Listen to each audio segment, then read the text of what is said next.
What point do you draw that line, though, where it becomes like, it takes on a new connotation or even a new denotation at some point? Like, because you've got KKK members waving the stars and stripes, too. They changed their state flag during the Civil Rights era. So the timing for these things happening and becoming, like really close symbols, that in itself makes people look very side-eyed at the idea that that's not related. I hate doing the old trope of like comparing it to like Nazis or whatever, but you see how that symbol, which used to mean peace in a variety of different cultures, now is synonymous with hate. I think there was this kind of romanticizing sort of thing, like you're gonna go off and fight and be a good soldier and be glorious and a hero and stuff, and they didn't realize the horrors of war. Oh, definitely not.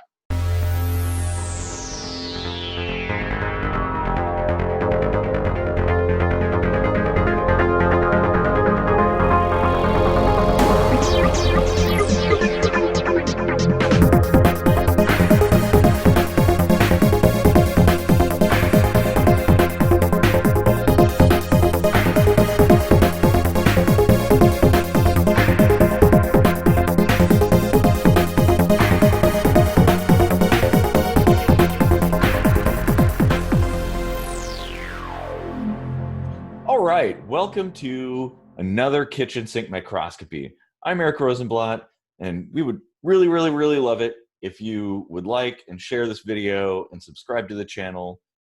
It'll help us out a lot. And I'm Casey Rochford, and we also write our own music, and so you should stick around to the very end and listen to that, and then go on over to patreon.com/KSMvidcast, and you can get all the songs. There's a new one every week. Who else does that? Come on. So we've got our friend Powers Chandler back today, and he's going to talk with us about the Civil War. Yeah, there's something interesting I saw the day this is being released, actually, in the state of Virginia, is something called Lee Jackson Day. And really, like Robert E. Lee and Stonewall Jackson? Yeah. Oh, I thought it was Cornhole Jackson, but yeah, Stonewall. But why are they celebrating the birthday of General Lee? Wasn't that the car from Dukes of Hazzard? Or yeah, that car was sweet. Yeah. Wait a minute. Hang on a second. I'm not really dressed for this. We're talking about the Civil War. Hang on a second. What have I got here? Oh dear. Well, I'm wearing blue. You should be wearing gray. That's better. All right. Hey! Now we can go. Nice. I have one of those somewhere. Oh, do you? Yeah, but I'm not gonna go find it. That's awesome, though. Nicely done. Okay, now we could proceed. Okay. Don't you also have a bayonet?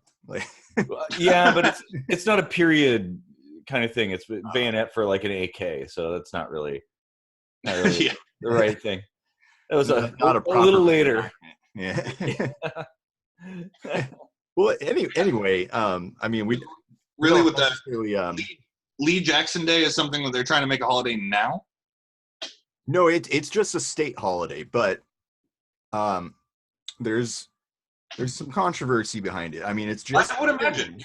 Yeah, it's just Virginia, but it happens to be. It's always celebrated the Friday before the Monday that Martin Luther King Jr. Day is celebrated.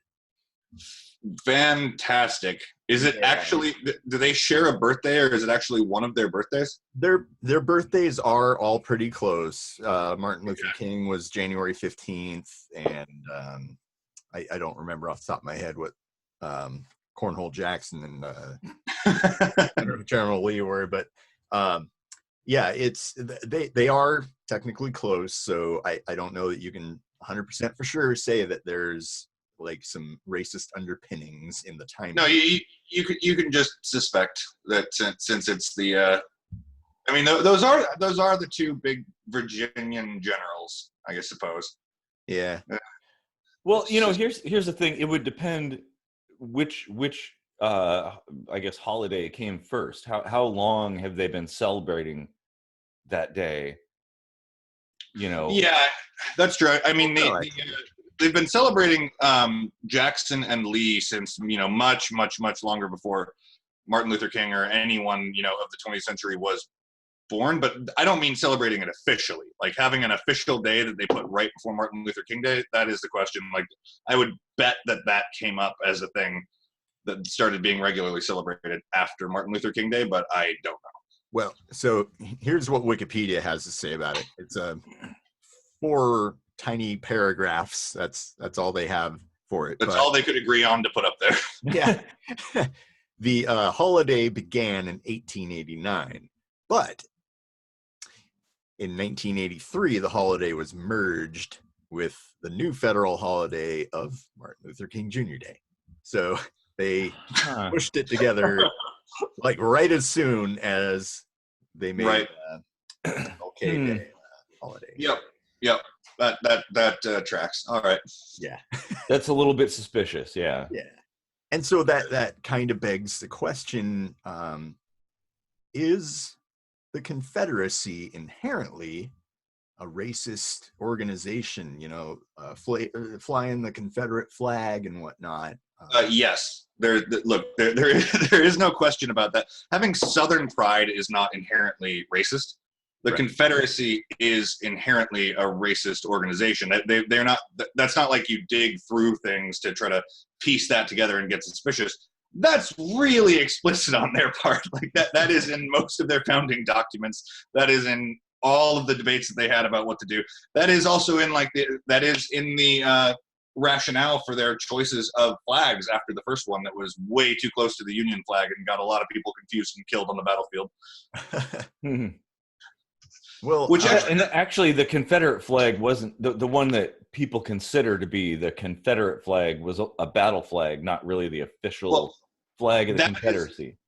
That's what's really interesting, and what a lot of people, even the people that sort of like correct each, like you've got these corrections, you're like, oh, today I learned, or like, no, it's actually this. It's really interesting because the flag that you're thinking of as the national flag of the Confederacy that looks like a lot like the Union flag. Mm-hmm. That was designed to look like the Union flag because lots of people in the Confederacy begged to not abandon the American flag because they felt like they were the inheritors just as much or more of the Continental Army and all of that kind of stuff. So they intentionally kept it similar. And then after the First Battle of Bull Run, or First Battle of Manassas, if you're in the South, it's the same place. One side named it for rivers, the other side named it for cities. But after that battle, the generals, and especially I think P.T. Beauregard, were like, we have to change this. We couldn't tell who was on what side for the entire battle. P.G.T. Beauregard. Yeah,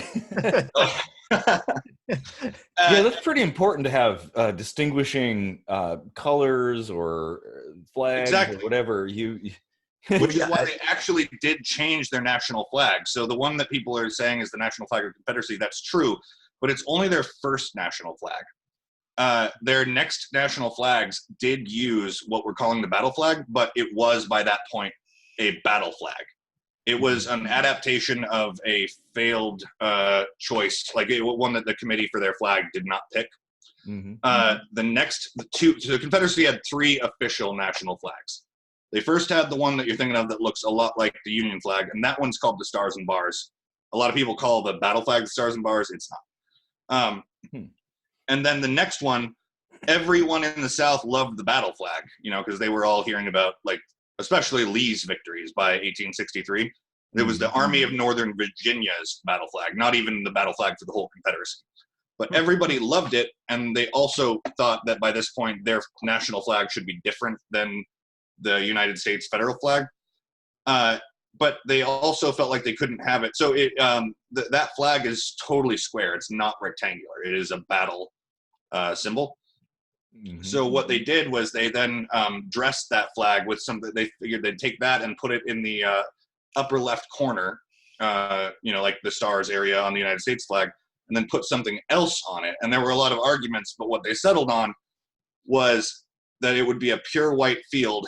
And they explicitly argued that this was good because this was fundamentally a struggle of the superiority and perpetuity of the white man over the colored races. And that one is called the Stainless Banner.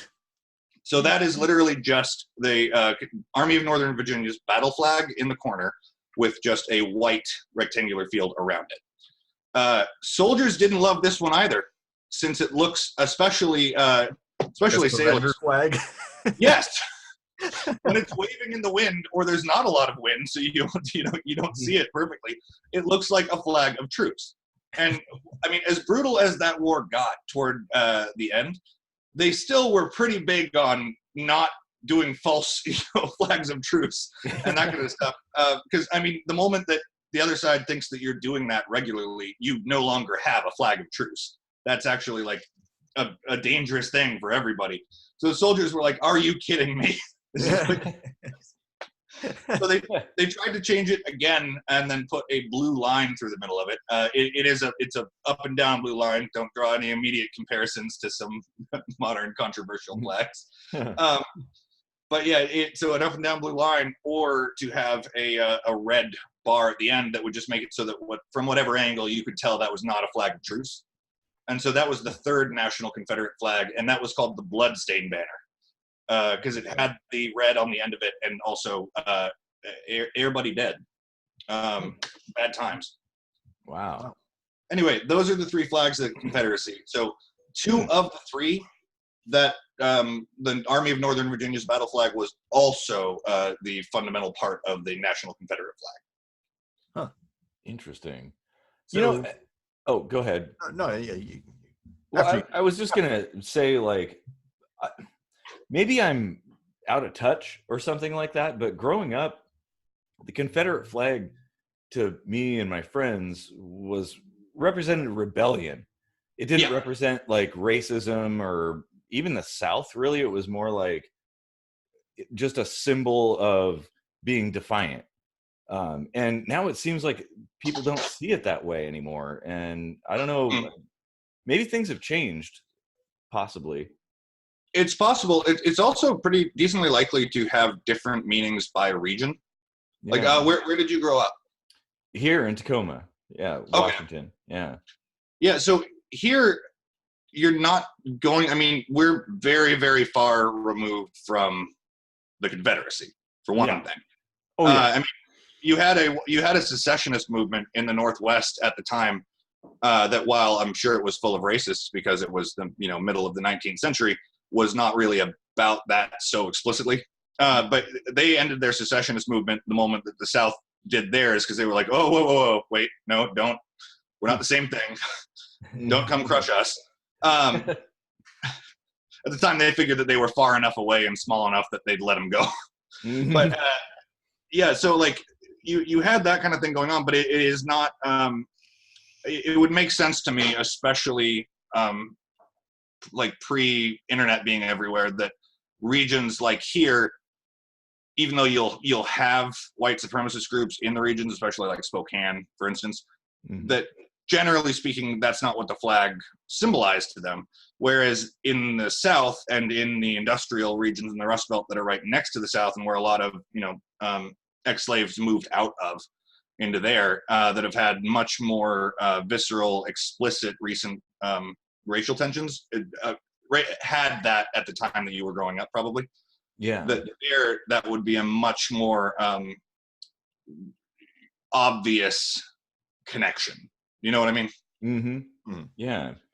But that's speculation on my part for why it might feel different to different regions. And that makes sense, because as I see it, I think symbols mean different things to different people. And I think maybe right now there's this kind of idea that a symbol just has one universal meaning, which I don't know that it really does.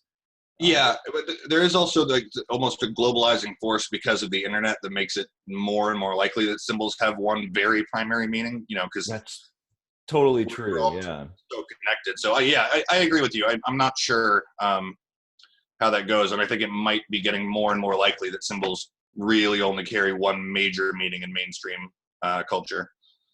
Yeah, which I think is unfortunate, because you lose that nuance of things. And this is its own thing, but it happens with many other symbols too. Yeah. Oh, like, yeah. what point do you draw that line though, where it becomes like, it takes on a new connotation or even a new denotation at some point, like, because you've got KKK members waving the stars and stripes too. It's Yeah. not just the Confederate flag that's being like, you know, sewn together with racism, That's true. though there's a stronger argument for the Confederate flag being tied to that. Well, also, especially with the Ku Klux Klan, because the Ku Klux Klan was founded by Confederate veterans mostly. I mean, a Right. number of rich people, but Nathan Bedford Forrest, a cavalry commander from the Confederate armies, who were like really brutal guerrilla-style warfare at the same time that the battles that you'll have heard of were going on.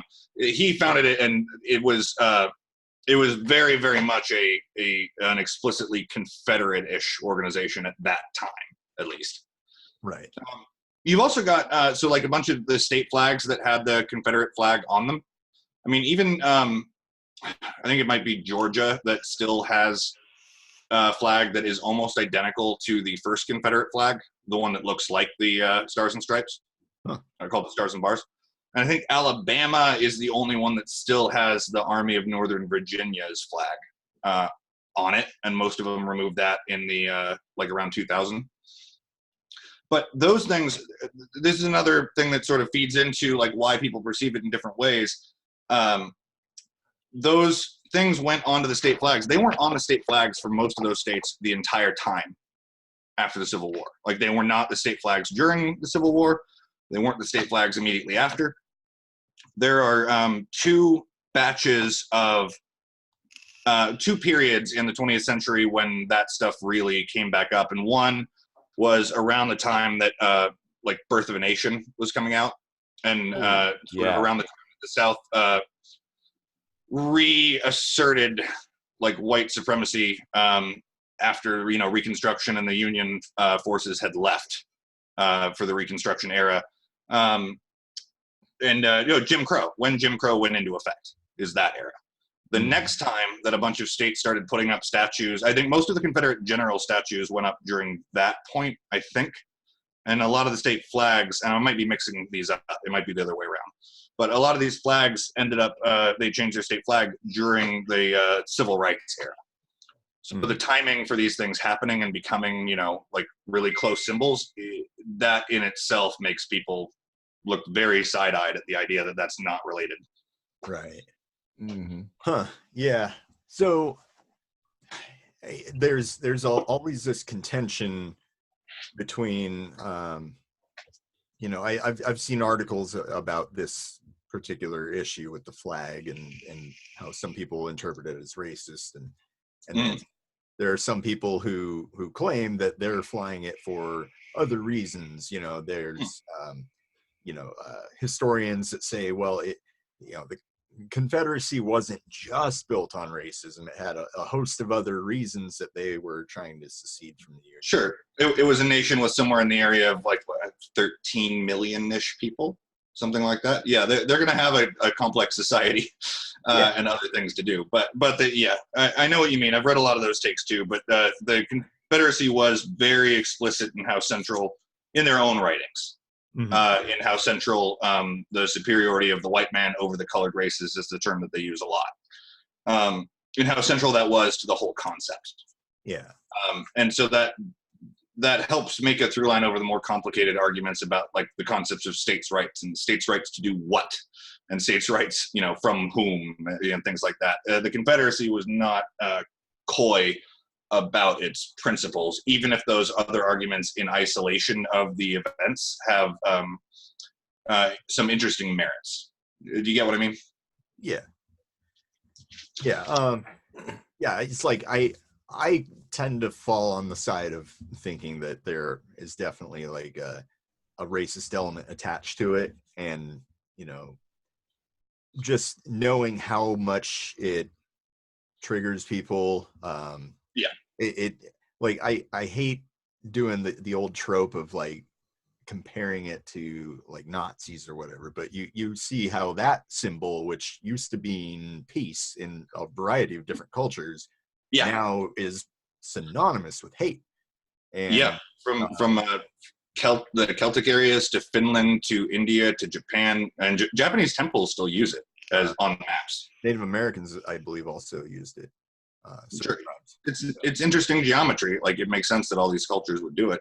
Yeah. Sorry, you were saying you don't like to compare it to that, but yeah, but I mean, there's a pretty strong argument for saying that it's hard to interpret it any other way now, just because of the huge historical stain that is associated with it. So, you know, like the recent thing about, you know, people doing the OK sign as a white supremacy thing, it's like that petered out in like a week.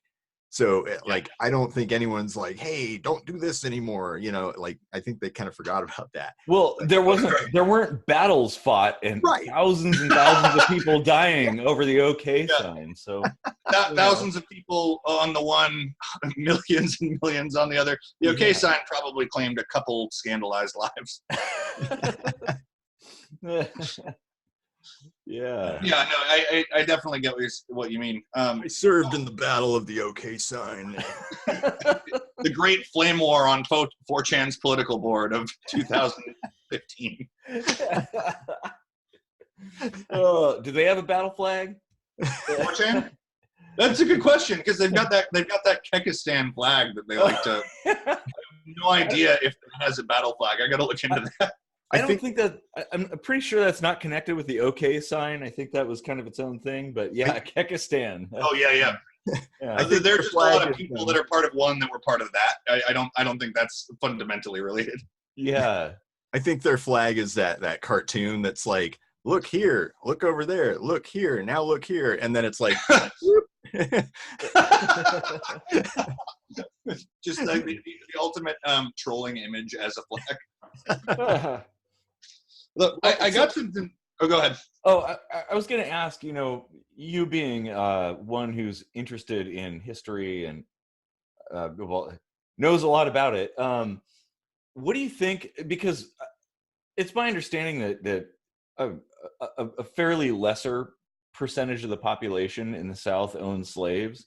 Sure. Why would all these soldiers fight and die for those kinds of for the South? Okay, so this is like one. This is a complicated issue through almost all of human history for most of the major issues in history, not just for this case. Yeah. Okay, so for one thing, the people there have been some amazing quotes, especially about people going to World War I, for instance, when they talked about, like, you know, why did you fight in World War I? Unlike World War II, it wasn't quite as much of. I mean, people still used the propaganda terms like, you know, defending freedom from tyranny and things like that. But I heard, I can't remember where exactly I heard it. It might have been Ken Burns' documentary, but a really good way that it was put was that you can't not. It's this gigantic river flowing toward war that catches up all young men in a society. And the moment that they've stepped into it, they are carried inexorably away. Once you've got a war that enough of the population thinks is righteous to be interested in and to be like banging drums about, especially in those eras, all the young men are going, because if they don't, what will people think of them?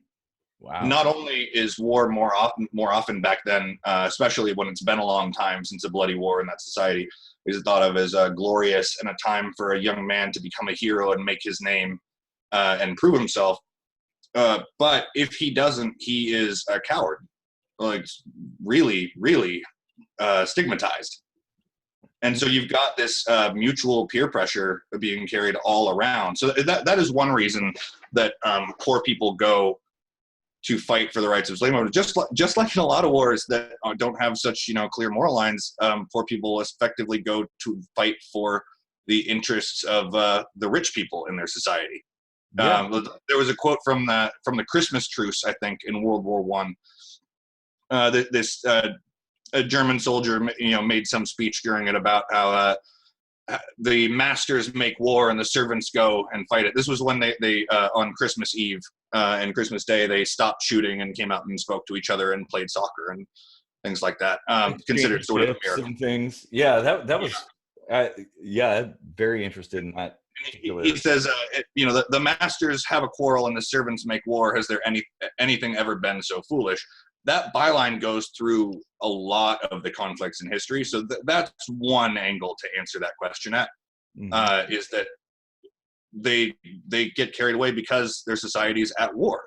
At the same time, that's not mutually exclusive with the idea that they themselves had totally different rationales for why they thought this was a just war. And once we know a lot that once soldiers get into war, they stop. The reason they keep fighting has very little to do with the political aim of the war, and a whole lot to do, on average, with their friends and brothers in arms around them and caring about their safety and their responsibility to them. So why they keep fighting, that's influenced by that. But then also, and this goes into a lot of other issues in other societies and other times too, even if they don't own slaves, that doesn't necessarily mean they don't buy into what has become the dominant narrative of like racial hierarchy for the past 40 to 50 years that kept picking up steam more and more and being more explicitly laid out in the southern states. Yeah. So they're definitely not fighting for their own slaves, but a lot of them could very well still be fighting for slavery as something that they've grown up learning was righteous and ordained. Yeah. So there are a lot of reasons. That does make sense. I mean, I guess I don't know. Even if I believe very strongly about something, I'd be very, I wouldn't be very inclined to die for something. For something, even something I believe strongly in, that didn't involve my personal safety. But I think you brought up an interesting point earlier that connects to World War One. There had been a good amount of time between conflicts, and a generation that hadn't actually been involved in war. So I think there was this kind of romanticizing sort of thing, like you're going to go off and fight and be a good soldier and be glorious and a hero and stuff, and they didn't realize the horrors of war. Oh, definitely not. And so they were willing to jump in, but once you've jumped in, that's it. To tie that to some other point that you just made, Powers, the brotherhood mentality and the going with the flow sort of thing, it's almost like it's a vicious cycle that feeds into itself. It's like, well, I don't necessarily agree with this war, but I'll be labeled a coward or a traitor if I don't fight it. And even though, I mean, I don't know what the military laws were at the time, but like now we do actually have like, conscientious objector protections. We have, parts of the military code that say you are, in fact, obligated to refuse an order that is, immoral or illegal or something like that. And still people don't do it because they've got that stigma that they know would follow them. And I mean, I remember back in 2003 or so when the Iraq war had started because of 9/11, and there was a guy at Fort Lewis, Ken Watanabe, I think his name was, and he was a conscientious objector, and he refused to go to Iraq because it wasn't right. And everyone was like, he's a traitor. And I'm like, no, he's not. Like, he's got a point. Especially in a like American society in the second half of the last quarter of the 20th century, when we've proudly got an all-volunteer professional military force. You'd think that the soldiers' perspective on whether what they were doing was right or not would be something that we were, wanted them to have. Yeah. But it's like, what's more important, knowing that you can depend on the guy next to you in a foxhole, or like the integrity of your country? Yeah. Speaking of depending on the guy next to you in a foxhole, it's like, I wouldn't necessarily describe it always as a vicious cycle, there's definitely a lot of it is vicious, like with what you were describing about the reasons that people are pulled into wars that they have really no stake in and aren't going to get any benefit out of and aren't necessarily for morally righteous reasons. That's all vicious, but it is part of it feeds into the same psychological cycle once they're in there. And the brotherhood aspect, at least, if that's part of the same cycle, also leads to the things that people get medals of honor for, which is very infrequently about killing a lot of the enemy and much more frequently about saving a lot of yours. It's that the instinct that would lead to, even if, like you said, there are very few things that you would die for. I think that's true for most people, or at least if they're being honest, it is. But in the moment, and very, very few people are going to die for their country consciously in a moment, but you are wildly more likely to end up doing something that will definitely kill you. So effectively die because a grenade landed next to Casey and you're jumping on it without thinking about it. Yeah, exactly. Yeah, I think, just signing up for the military kind of like it, increases your odds of just dying. Yeah. Whether or not you're jumping on a grenade part. or the grenade lands next to you, you're that's definitely the vicious part of the cycle, is what gets people to sign up for the military in most of these conflicts. Yeah. And I mean, that's largely what drove me away from the idea of joining the military when I was younger. Like, I look back on it now and I'm like, I probably could have benefited a lot from, that kind of experience. But I just know young me, like if I'm still this worked up over it, like young me would not have been cool with that. I would have been kicked out. Right. Well, and what you said, Powers, earlier about the people basically fighting and dying for the upper echelons agenda. Yeah, that I'm totally not on board with that, because I feel like if politicians and bureaucrats have a conflict, well, they should get in the ring and duke it out. Right. What interest do I have in that? Yeah. But I guess I could see how people at the time, I could see how the South in particular and states, especially at that time, states were very much state centric. I think people didn't even really consider themselves so much as an American. State first, like then American. Yeah. And I think it was Shelby Foote that said back before the Civil War, it was the United States are. After the Civil War, it was the United States is. Wow. Yeah, exactly. So, I mean, I guess I could see how people, even if they didn't morally believe the causes, they did from a standpoint of their culture and their little corner of the world, that there's these invaders from the north coming down and they got to defend it.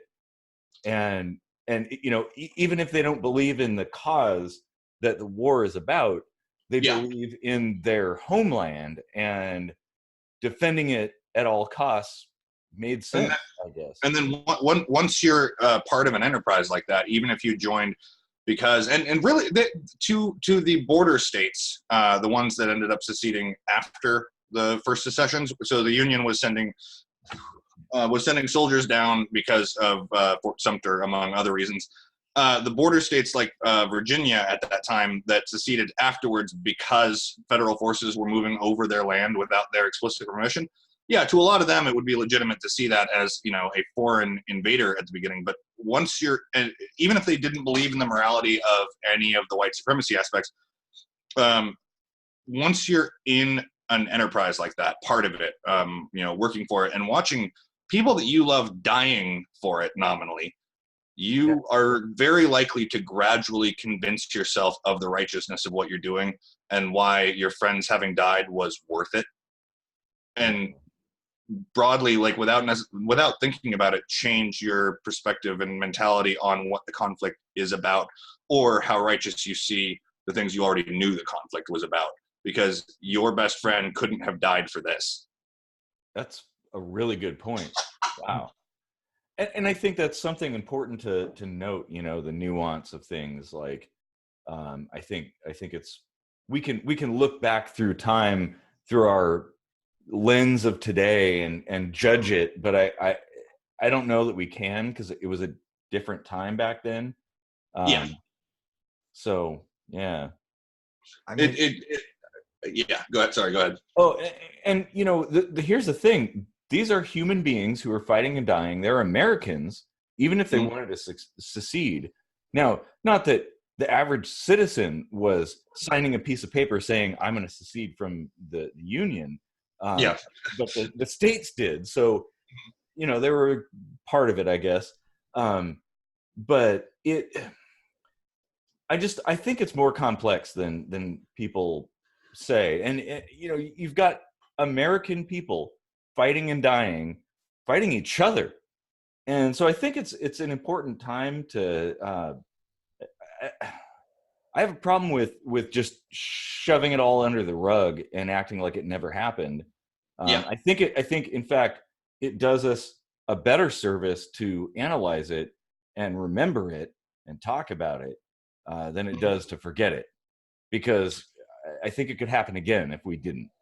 Well, it's like when you asked me, like, what at the beginning of this was the Confederacy an inherently racist organization, and my immediate response was yes, even though I could have said there are a lot of complexities to it, but yes. I think the way we have to have it with stuff like this is to make no, with absolutely no gray area here. The Confederacy was a racist organization, and the Civil War was about slavery. Now that we've established that, let's talk about all the other things it was also about. Yeah, all the other complexities that went into it as well. There wasn't one thing. Right. Because that's but slavery absolutely was. Slavery absolutely was fundamental to it. Yeah.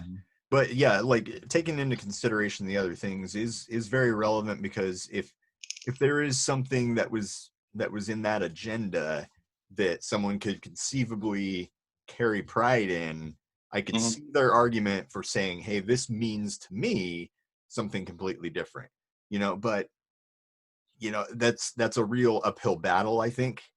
Yeah. But it is worth listening to, I think, you know, because I don't think that people using symbols is guaranteed to mean the same thing. I mean, Eric, you did a minute microscopy on this. Like, symbology is a very personal thing, really.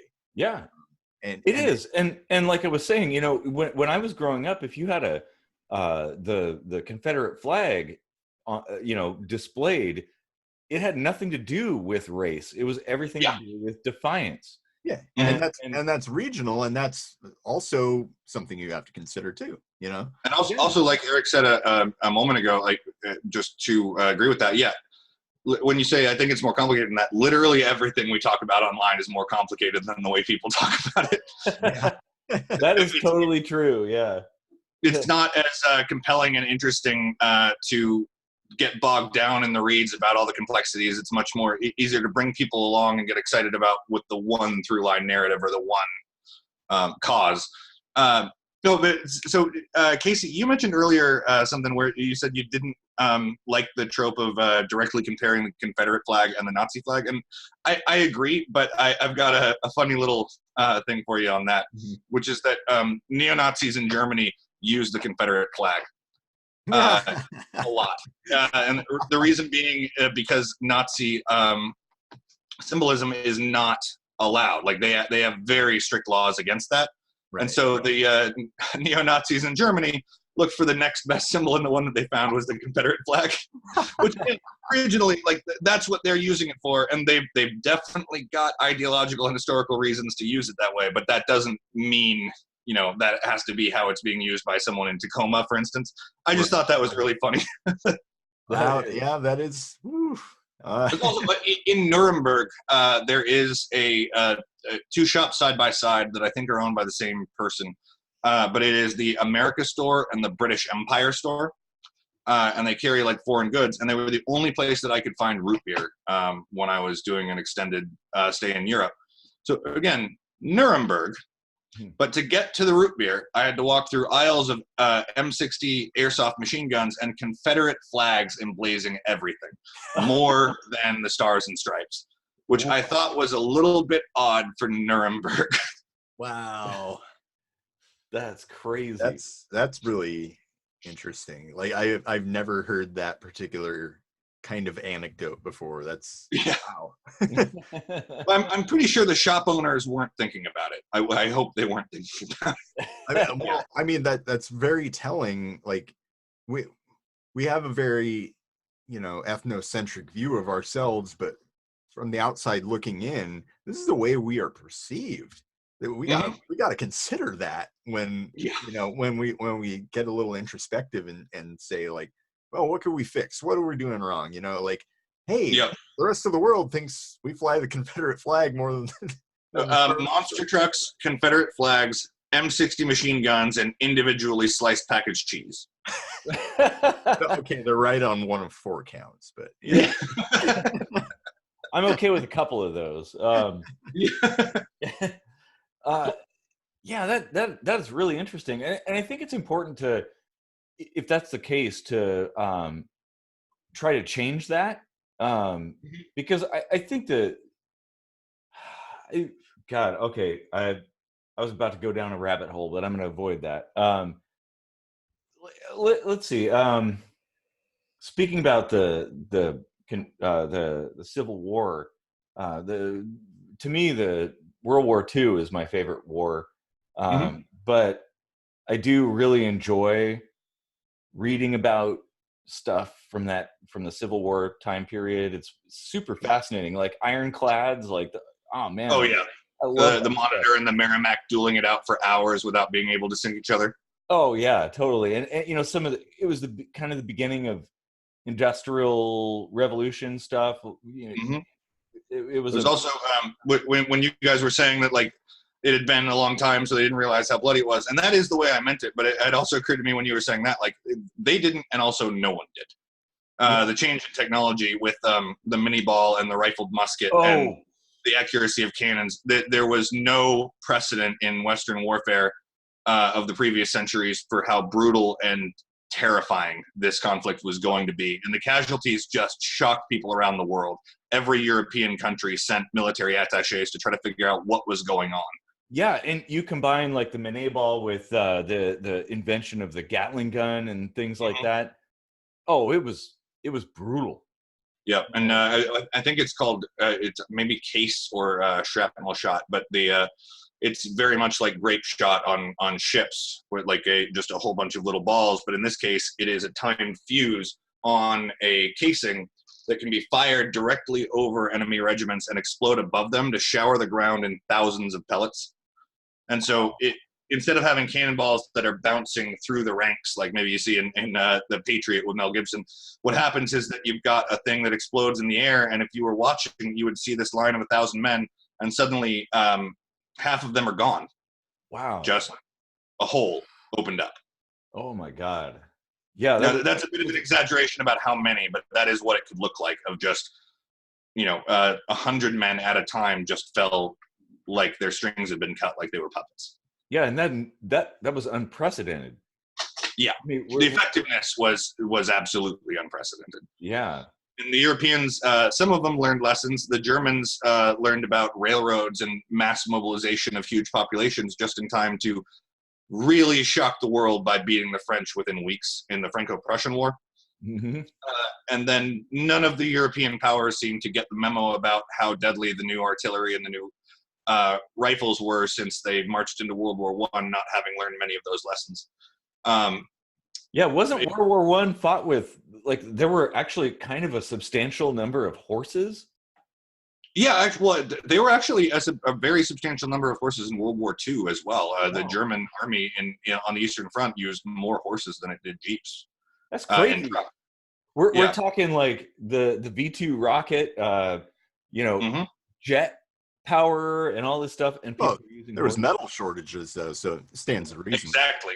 Yeah, even though they have all of the, like, industry has caused them to have all of this industrial might and all of these resources in amounts that they could never have had before, their population has still outstripped that. So sending an army of 8 million at a time on an invasion, 8 million was sort of both. 4.5 million on the Axis side at the dawn of Barbarossa. But yeah, that's still too many to have used trucks to equip them all, especially on the roads in Eastern Europe at that time. So You still got it wasn't until the 1980s that you had like Accept and the Scorpions, and then in the 90s you had Rammstein and other German metal. You know, they didn't really have much metal but back then. So okay, so let's just take a moment right now, a moment of silence for all of the horses that died in World War II and won. Yeah. Oh yeah, and one, yeah. The true innocence. Oh yeah. A moment of silence in 1 second, I will, but I just want to say the reason Britain was more mechanized than Germany in World War II was because they ran out of horses with how many of them died in World War I. Wow. Yeah, the British, a number of horses never even came close again in the rest of history. Oh my God, that is amazing. Moment of silence for those beautiful horses. Okay.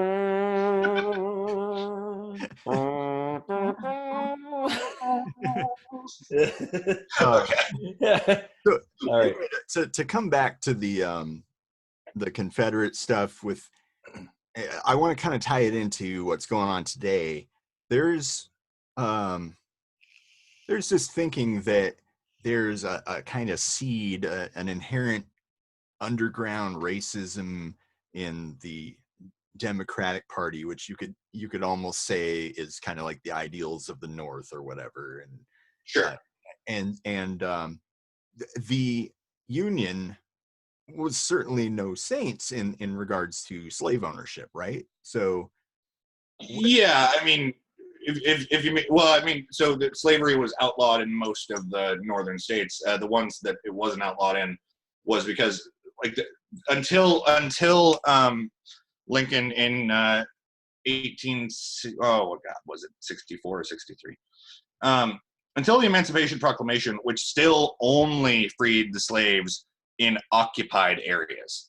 The reason that they did this was that for states that had not seceded but were slave owning states, they didn't now want those states to join the Confederacy, so they didn't push it until after the war was clearly won.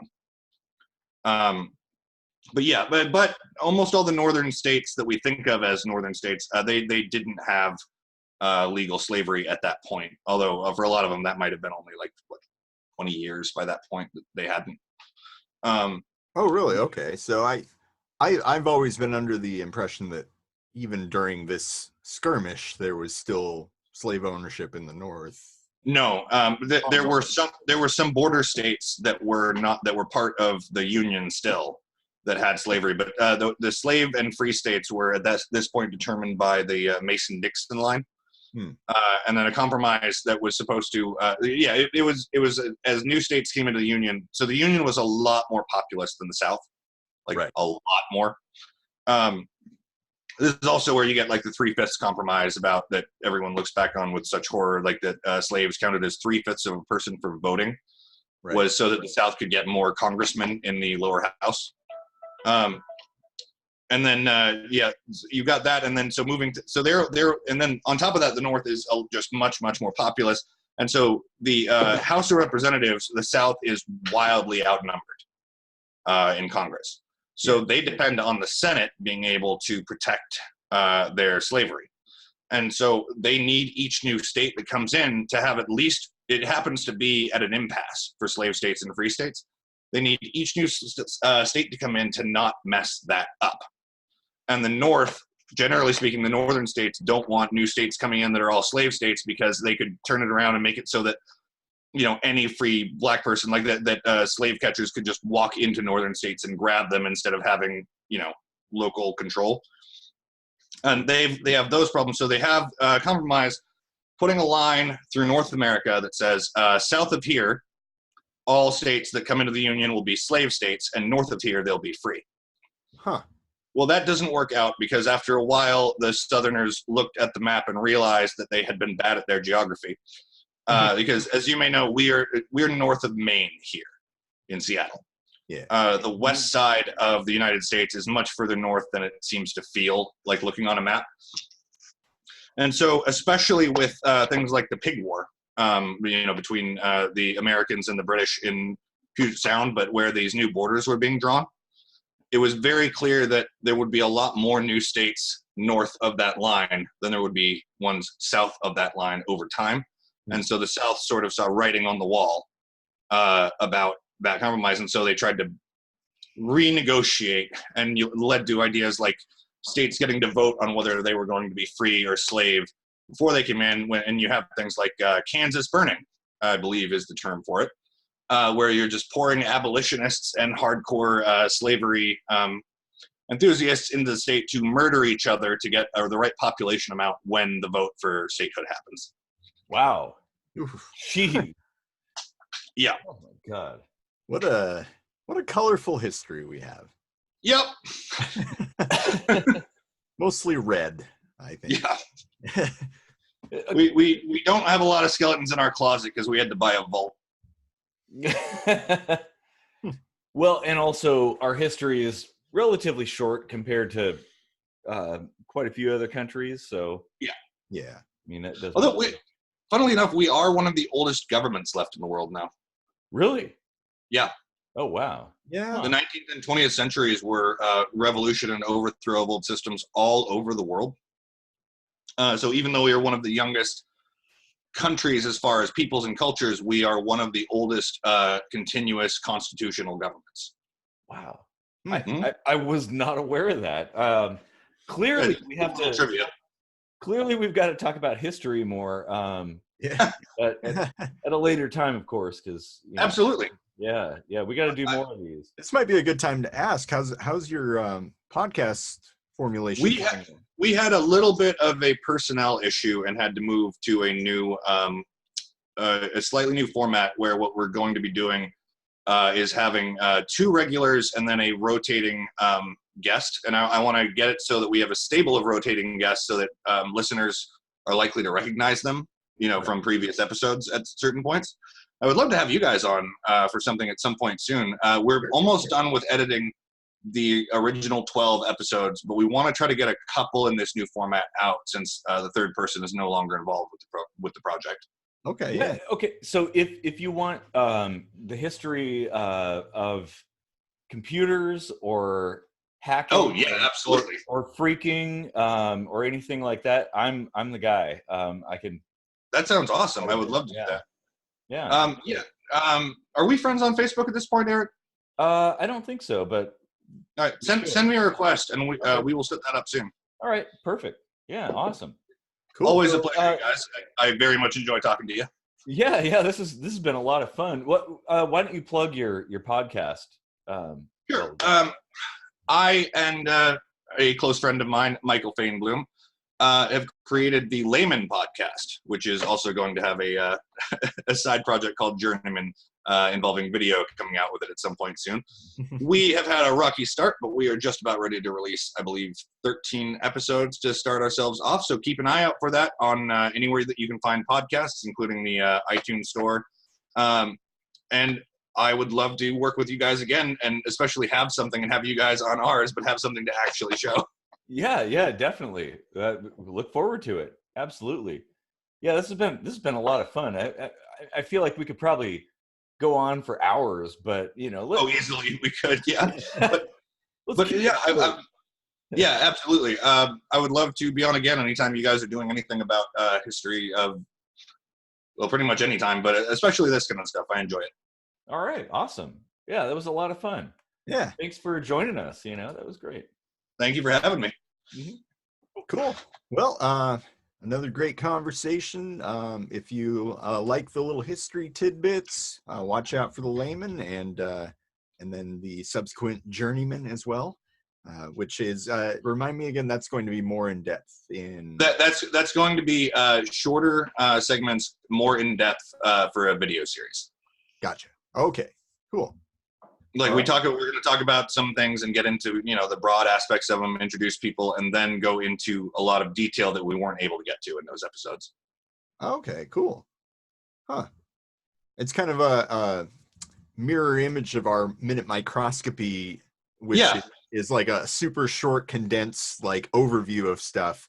And then we come in here and talk for like an hour about stuff. Yeah. Okay. Exactly. That's cool. The opposite. Yeah. Right on. All right. Well, thank you, Powers, for coming on again. And don't forget to check out our episode on the Iran conflict. I hate to say Ayatollah so. Yeah, that's going to be relevant in the upcoming days. Yeah. Unfortunately, yeah. Yeah. Yeah. Okay. All right. Well, I'm going to go find a bunker to hide in. I've already got one, so you're welcome to join me. You know? I might do that if I can't find a suitable one in this neighborhood. But anyway, it was great talking to you guys. I'm going to take off. All right. Well, thanks for deep sink diving with us, everybody, and have a good night.